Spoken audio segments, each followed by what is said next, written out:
Инфлацијата продолжува да забавува, но и во септември е 4% во однос на истиот месец лани.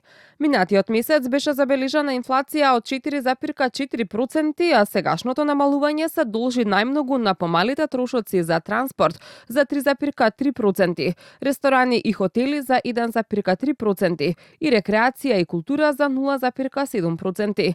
Мирено според индексот на цените на мало пак и во септември како и во август. Според денешниот извештај на Заводот за статистика се бележи зголемување од 4,1%.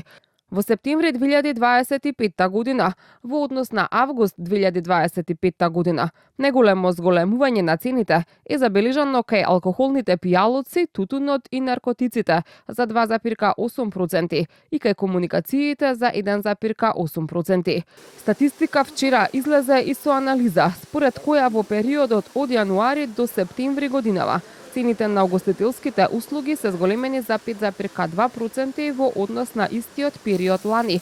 За една година, угостителите најмногу го поскапеле алкохолот за 9,1%, потоа храната за 7,5% и безалкохолните пијалоци за 6,1%.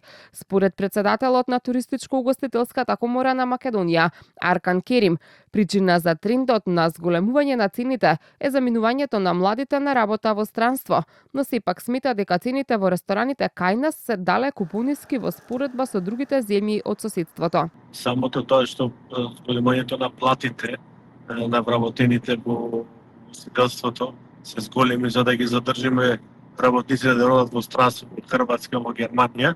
Нормално е следствено на тоа и скапите прехранбени продукти си го прават своето и има зголемување на цените. Меѓутоа, споредите цените на устителството Македонија со други држави во соседството, значи со Србија, со Грција, со Бугарија, пак сме ние на најевтина можна варијанта.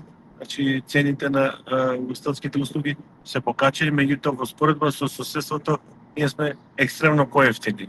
Годишната инфлација во еврозоната пак според прелиминарните проценки се зголеми во септември на 2,2% од 2% во август, објави Евростат.